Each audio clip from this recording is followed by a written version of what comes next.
नमस्कार दोस्तों, आप सभी का स्वागत है हमारे YouTube चैनल BCS अकेडमी पर। और आज की इस वीडियो में हम कक्षा 12 भौतिक विज्ञान सेकंड चैप्टर स्थिर विद्युत विभव एवं धारिता से रिलेटेड एक छोटा सा टॉपिक लेकर आए हैं।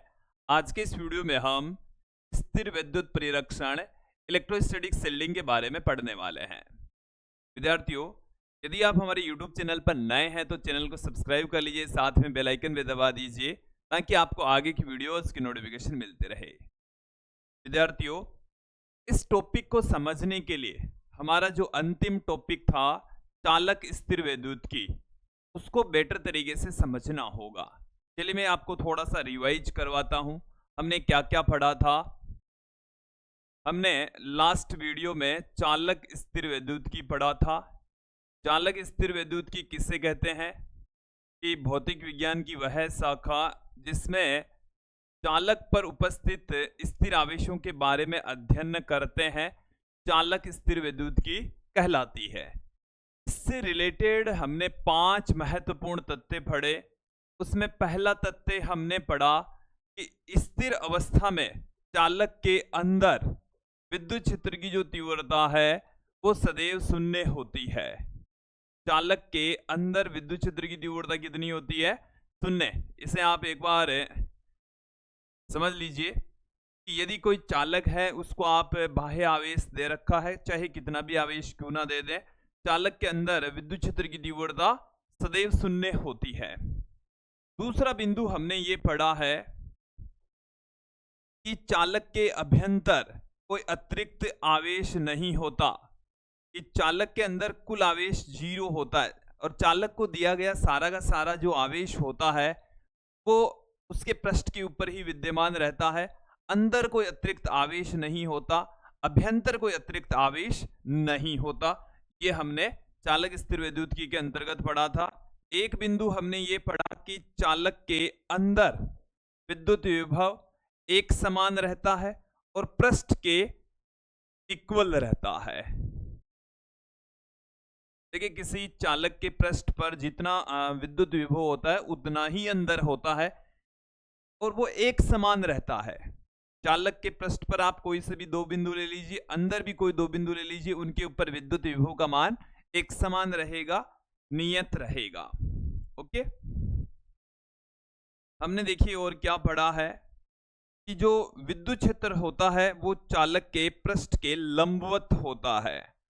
विद्युत क्षेत्र की जो डायरेक्शन होती है, ये जैसे हमारे पास में कोई पृष्ठ है, ये विद्युत क्षेत्र है, तो इससे पृष्ठ और विद्युत क्षेत्र के बीच का जो कोण है वो 90 डिग्री रहता है, 90 डिग्री के कोण पर रहेगा।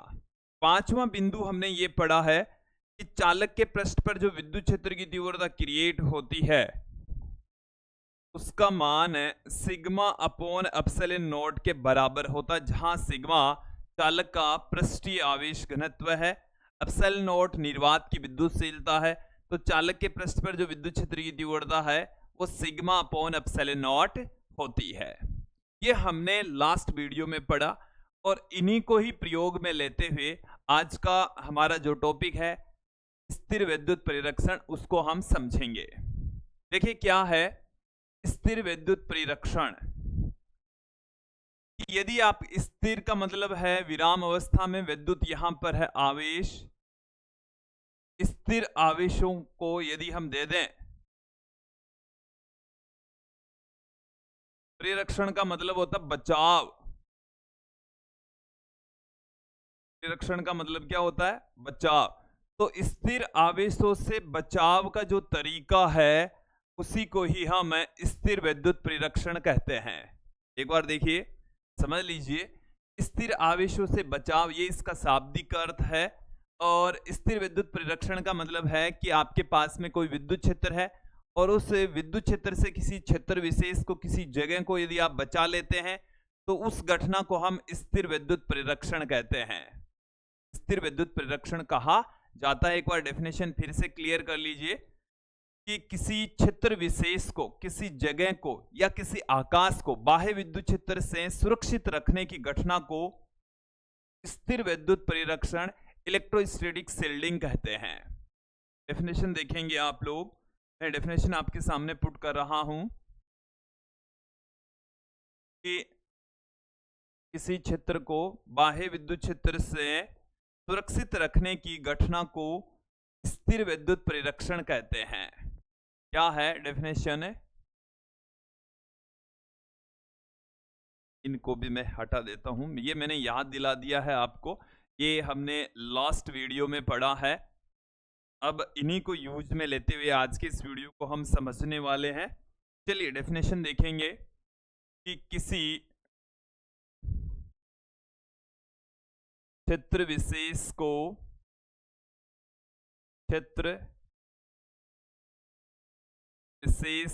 बाह्य विद्युत क्षेत्र से बाह्य विद्युत क्षेत्र से सुरक्षित रखने की घटना को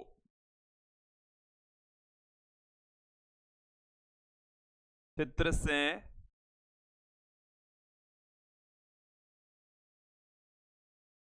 सुरक्षित रखने की घटना को स्थिर विद्युत परिरक्षण कहते हैं।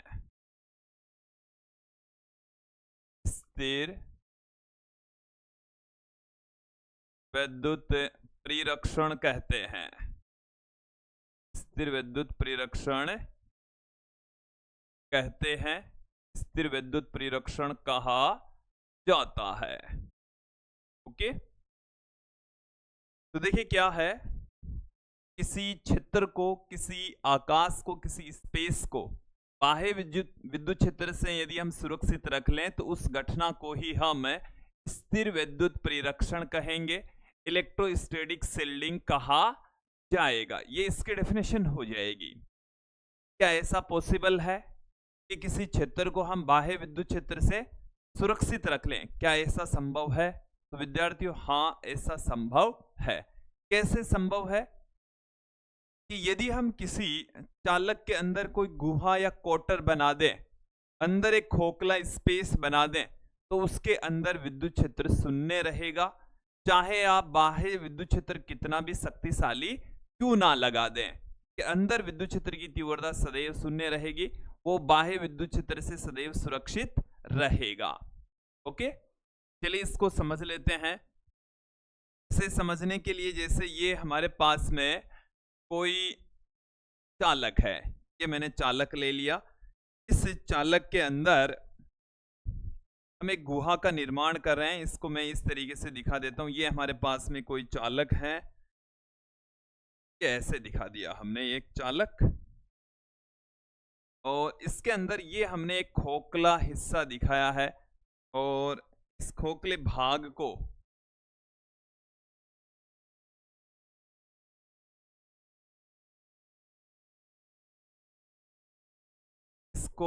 हम इस तरीके से इसमें भी कलर भर देते हैं। अब ये इस तरीके से, ये ठीक है। अब आप देखें यहां पर ये हमारे पास में चालक है, ये वाला जो हमने दिखाया है ये चालक है,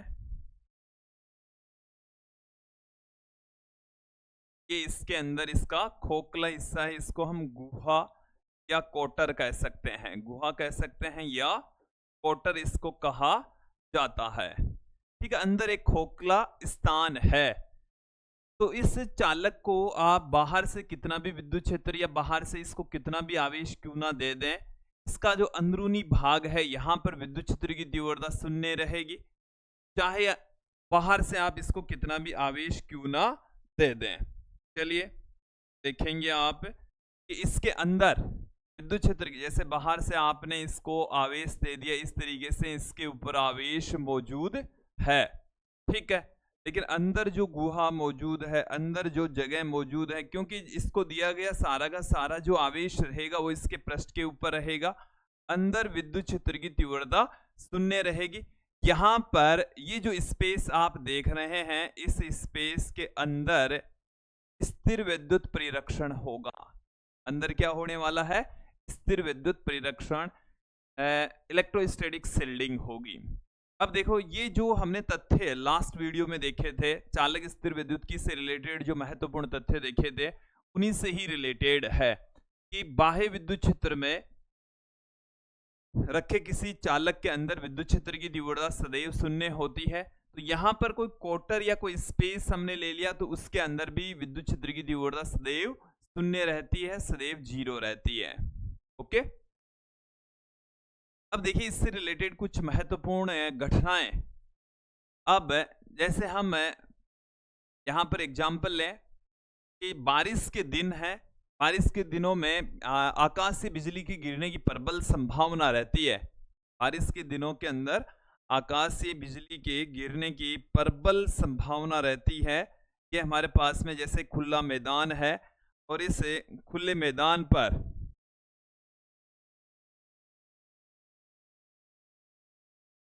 आप यहां पर हैं, खुले मैदान के अंदर इस तरीके से खड़े हैं कि हमारे पास में बादल हैं और आकाश से बिजली का जब प्रकोप होता है, आकाश से बिजली का प्रकोप होता है तो आकाश से बिजली में क्या होता है, पृथ्वी का जो विभव है वो 0 होता है। तो ये जो बिजली है वो जमीन के अंदर इसका विभव होता है उच्च विभव, और उच्च विभव से जो आवेश हैं वो निम्न विभव की ओर गतिमान होते हैं, जिससे आवेशों का एक बहुत बड़ा समूह है वो जमीन में प्रवेश करता है, जमीन में प्रवेश करता है। और यदि उसके मार्ग में कोई व्यक्ति, पेड़ पौधा या कोई इमारत आ जाती है तो वो उसको तहस नहस कर देती है। कोई जानवर आ जाता है या कोई व्यक्ति आ जाता है तो वो वहीं खत्म हो जाता है। ठीक है, तो जब आकाश से बिजली का प्रकोप हो तो हमें स्थिर विद्युत परिरक्षण की आवश्यकता होती है कि हमें कोई बाह्य विद्युत क्षेत्र से बचा लें, इसकी जरूरत होती है, क्योंकि ये यहाँ पर एक शक्तिशाली विद्युत क्षेत्र क्रिएट करती है जिससे बहुत बड़ी मात्रा में आवेश यहाँ से गमन करते हैं, आवेशों का प्रवाह होता है। उसके मार्ग में यदि कोई वस्तु, कोई व्यक्ति, कोई जीव जंतु आ जाता है तो वो वहीं खत्म हो जाता है, क्योंकि बहुत ज्यादा मात्रा में आवेशों का प्रवाह होता है। ठीक है, अब इससे बचाव कैसे किया जा सकता है? तो देखिए हमारे पास में एक उपाय है कि आप किसी गाड़ी के अंदर, जो लोहे की बनी हुई गाड़ी है उसके अंदर रहना पसंद करेंगे, क्योंकि ये जो गाड़ी है यहाँ से आकाश से बिजली ऐसे आएगी, इस तरीके से आकाश से बिजली आएगी और इसके पृष्ठ से होती हुई, देखें ध्यान दें, इसके अंदर चली जाएगी, जमीन में चली जाएगी। उसमें बैठा जो व्यक्ति है वो सुरक्षित रहेगा, क्योंकि जो वाहन है वो एक धातु से बना हुआ है, उसके ऊपरी पृष्ठ से होता हुआ आवेश जमीन में चला जाएगा। अंदर एक खोखले हिस्सा, एक कैविटी की भांति काम करता है, गुहा की भांति काम करता है, खोखला भाग की भांति काम करता है। इस कारण से अंदर जो विद्युत क्षेत्र की तीव्रता होती है वो 0 बनी रहेगी, इसमें बैठा जो व्यक्ति है वो सुरक्षित रहेगा। तो देखिए आकाश से बिजली का जब प्रकोप होता है तब एक खुले मैदान की अपेक्षा या पेड़ के नीचे रहने की अपेक्षा किसी गाड़ी में रहना ज्यादा बेहतर होता है, ज्यादा सुरक्षित होता है, क्योंकि उसके अंदर की जो विद्युत क्षेत्र की तीव्रता है वो सदैव शून्य रहेगी, चाहे बाहर कितना भी शक्तिशाली विद्युत क्षेत्र क्यों ना लगा दें। तो यह आपको क्लियर हो जाना चाहिए, समझ में आ जाना चाहिए। इसके अलावा हम यहाँ पर विद्युत जनित्रों का भी प्रयोग करते हैं। पृथ्वी की सतह पर क्या होता है, विद्युत जनित्रों का भी प्रयोग होता है, और विद्युत जनित्र है वो विद्युत धारा प्रवाहित करने के लिए जिम्मेदार होते हैं। हम ये जानते हैं कि कहीं पर भी हमारे को विद्युत धारा की आवश्यकता होती है तो एक विभवांतर उत्पन्न करने वाला उपकरण होता है विद्युत जनित्र, जो कि यांत्रिक ऊर्जा को विद्युत ऊर्जा में कन्वर्ट करता है। अब देखें, ये जैसे हमारे पास में कोई जनरेटर है, जनित्र है। अब इस जनित्र की सहायता से हम वोल्टेज प्राप्त कर रहे हैं, जैसे 230 वोल्ट प्राप्त करते हैं। हम कितना वोल्टेज प्राप्त करते हैं? 230 वोल्ट। ओके, अब यदि आकाशीय बिजली इसके ऊपर गिर जाए, आकाशीय बिजली इसके ऊपर गिर जाए तो यहां से जाने वाला जो वोल्टेज है, जैसे ये 5 लाख वोल्टेज है, कितना वोल्टेज है? 5 लाख वोल्टेज है तो यहां से 5 लाख वोल्टेज प्रवाहित होगा। इससे जुड़े हुए सारे के सारे जो उपकरण है उनको बहुत ही ज्यादा वोल्टेज मिलने वाला है, जिसके कारण से वो जलकर राख हो जाएंगे। उनसे बचने के लिए, उनसे बचाव के लिए हम क्या करते हैं, इसके चारों ओर इस तरीके से एक पिंजरे का निर्माण करते हैं, ताकि एक वो जो पिंजरा होता है वो धातु का पिंजरा होता है। काहे का पिंजरा होगा? ये धातु का पिंजरा होता है। धातु का आवरण इसके ऊपर चढ़ा देते हैं। तो ऐसा करने से क्या होगा, यहां से आने वाली जो आकाशीय बिजली है वो यहां से है होती हुई जमीन में चली जाएगी। इसके अंदर जो जनित्र पड़ा हुआ है वो सुरक्षित रहेगा, बाह्य विद्युत क्षेत्र का उसके ऊपर कोई इफेक्ट नहीं पड़ेगा। तो देखिए, ऐसी वस्तुएं जो बाह्य विद्युत क्षेत्र से प्रभावित होती हो या उनके प्रति संवेदनशील होती हो, तो उनको स्थिर विद्युत परिरक्षण प्रदान करना आवश्यक होता है। स्थिर विद्युत परिरक्षण प्रदान करने के लिए उन्हें हम एक खोखले धातु के अंदर रखते हैं, या गुहा में रखते हैं, या कोटर के अंदर उनको रखा जाता है, क्योंकि उसके अंदर विद्युत क्षेत्र की तीव्रता शून्य होती है और बाह्य विद्युत क्षेत्र से वो बिल्कुल सेफ रहते हैं। तो मुझे उम्मीद है स्थिर विद्युत परिरक्षण वाला जो टॉपिक है वो क्लियर हो गया होगा। ये अपने दैनिक जीवन के अंदर भी आकाशीय बिजली के समय यूज में आता है। किसी जनित्र को या ऐसे उपकरण जो विद्युत क्षेत्र के प्रति संवेदनशील होते हैं, तो उनको बाह्य विद्युत क्षेत्र से सुरक्षित रखने के लिए स्थिर विद्युत परिरक्षण की आवश्यकता होती है। अब लगे हाथ ही यहां पर थोड़ी सी और चीजें समझ लेते हैं। ये जैसे हमारे पास में कोई चालक है, ये हमारे पास में क्या है, कोई चालक है, ये ठोस चालक ही है। ऐसा है, ठोस चालक है, इसके अंदर भी मैटर भरा पड़ा है। ये हमने लास्ट वीडियो में पढ़ लिया कि किसी चालक के अंदर जो विद्युत क्षेत्र की तीव्रता होती है वो कितनी होती है, 0 होती है। विद्युत क्षेत्र के अंदर किसी चालक के अंदर विद्युत क्षेत्र सदैव शून्य रहेगा। इसके अलावा आप यहां पर देखें, हमने ये भी पढ़ा, हमने क्या पढ़ा, किसी चालक के अभ्यंतर कोई अतिरिक्त आवेश नहीं हो सकता। तो आवेश घनत्व बराबर होता है आवेश बट्टे में आयतन, आवेश बट्टे में आयतन। तो आवेश यहां पर हमने लिख दिया है समेशन क्यू से। तो समेशन क्यू बराबर अपने पास में आ जाएगा रो इंटू वी। तो देखिए, समेशन क्यू ही 0 है तो रो का मान भी क्या हो जाएगा, 0 हो जाएगा। ओके, तो किसी चालक के अंदर जो आयतन आवेश घनत्व है वो भी सदैव शून्य होता है। किसी चालक के अंदर विद्युत क्षेत्र की तीव्रता तथा आयतन आवेश घनत्व है, जिसको हम रो से लिख रहे हैं, दोनों की वैल्यू शून्य होती है। एक और चीज देख ले, यहां पर ये भी हमारे पास में एक ठोस चालक है। चालक भी कैसा है, ठोस चालक है। इसके पृष्ठ के ऊपर ये विभव है, ये क्या है, पृष्ठ पर विभव। पृष्ठ पर विभव को हमने Vs से लिखा है। अब इसके अंदर का जो विभव होता है, जितना इसके पृष्ठ के ऊपर होता है उतना ही इसके अंदर होता है। ये हमने लास्ट वीडियो में भी पढ़ लिया, यहां पर भी मैं क्लियर कर देता हूं कि किसी चालक के अंदर का विभव उसके पृष्ठ के विभव के बराबर होता है, विभव एक समान रहता है। चाहे आप इसको किसी भी प्रकार की शेप में क्यों ना ले लें, चालक होना चाहिए। चालक के पृष्ठ का विभव और चालक के अंदर का विभव समान रहता है, सभी जगह पर एक समान रहता है। ये क्लियर हो जाना चाहिए।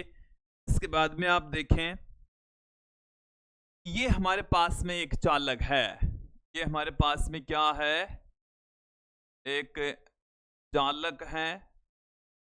और जैसे यहां पर ये हमने इसके चालक के ऊपर, ये समझने के लिए इसको एक बार इतना पर ध्यान देंगे, यहां पर धनावेश है तो यहां से विद्युत क्षेत्र रेखाएं इससे बाहर निकलेगी, और ये जो विद्युत क्षेत्र रेखाएं हैं वो इसके पृष्ठ के ठीक लंबवत बाहर निकलती है।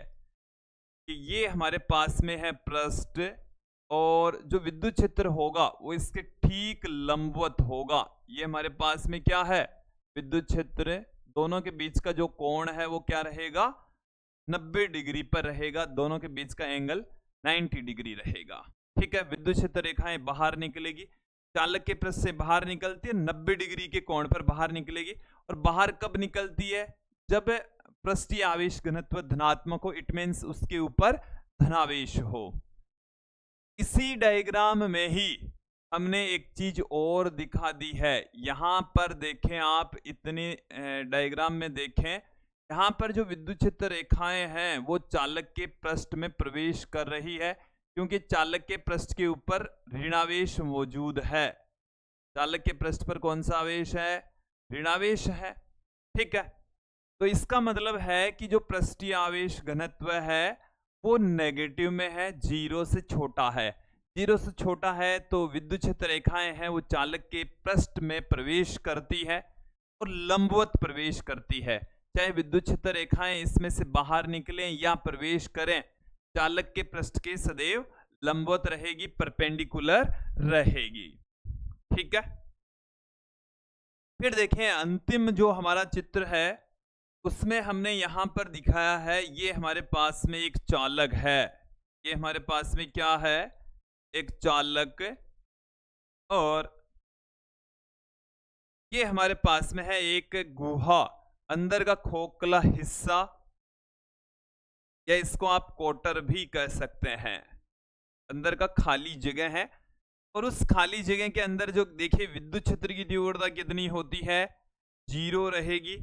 और इसके यहां पर जो पृष्ठ बनेगा उस पृष्ठ के ऊपर जो पृष्ठीय आवेश घनत्व है वो भी 0 रहेगा, क्योंकि यहां पर कोई आवेश क्रिएट नहीं होगा, यहां पर आवेश दिया नहीं जा सकता। यदि आप इसको बाहर से आवेश देंगे तो वो सारा का सारा आवेश इसके पृष्ठ के ऊपर ही विद्यमान रहेगा। यदि इधर भी आवेश दे रहे हैं तो वो यहां पर रहेगा। देखो दोनों एक साथ पॉसिबल नहीं है, ऐसे एक तरफ नेगेटिव पड़ा हो एक तरफ पॉजिटिव पड़ा हो, ये सिर्फ समझने के लिए है। ये सिर्फ किस लिए दिखाया हमने? केवल समझने हेतु दिखाए हैं।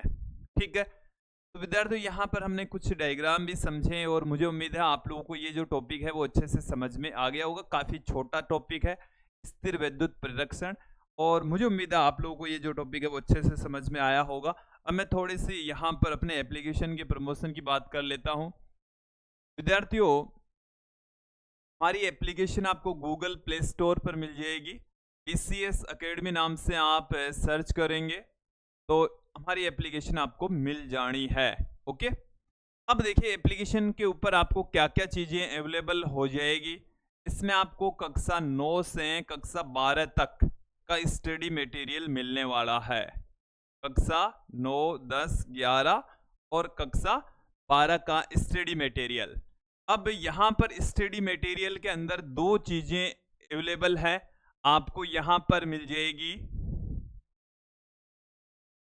वीडियोज के कोर्स आपको मिल जाएंगे। इसके अलावा हस्तलिखित नोट्स आपको मिल जाने हैं, हैंड रिटन नोट्स भी आपको मिल जाएंगे। ठीक है, तो आप ये सेपरेट ले सकते हैं, वीडियोज, हैंड रिटन नोट्स भी आप सेपरेट ले सकते हैं, प्लस दोनों एक साथ में कॉम्बो के रूप में भी ले सकते हैं। ठीक है, ये जो हैंड रिटन नोट्स है वो आपको हिंदी मीडियम और इंग्लिश मीडियम दोनों में मिल जाएंगे। हिंदी मीडियम और इंग्लिश मीडियम दोनों में अवेलेबल हैं, दोनों में आप प्राप्त कर सकते हैं, और बहुत ही कम प्राइस में, बहुत ही वाजिब रेट में। और इसमें आपको बहुत सारा मैटर मिलने वाला है। ऐसा नहीं है कि केवल चैप्टर की PDF ही मिलने वाली है। आप कक्षा 12 के हैंड रिटन नोट्स यदि आप परचेज करते हैं, या कक्षा 10 या 11 के, तो आपको उसमें इंपॉर्टेंट क्वेश्चन मिलेंगे, चैप्टर वाइज टेस्ट के क्वेश्चन पेपर मिलेंगे। इसके अलावा आपको प्रीवियस ईयर्स के क्वेश्चन पेपर भी आपको मिलने वाले हैं। तो काफ़ी सारा मैटर आपको एक एक कोर्स में मिलने वाला है। इसी जो वीडियोस का कोर्स है उसमें भी आपको ढेर सारी सामग्री मिलने वाली है। आप जाकर सर्च करें, देखें, और यदि कोई दिक्कत हो, कोई क्यूरी हो, तो आप हमें इन नंबर पर व्हाट्सएप पर भी मैसेज कर सकते हैं। ये हमारे व्हाट्सएप नंबर है, केवल व्हाट्सएप करें। ओके, मैंने हमारी एप्लीकेशन की जो लिंक है वो इस वीडियो की डिस्क्रिप्शन में भी दे रखी है, वहां से भी आप नोट्स ले सकते हैं, वीडियोज के बारे में डिटेल्स जानकारी ले सकते हैं। तो आज की इस वीडियो में इतना ही। धन्यवाद दोस्तों।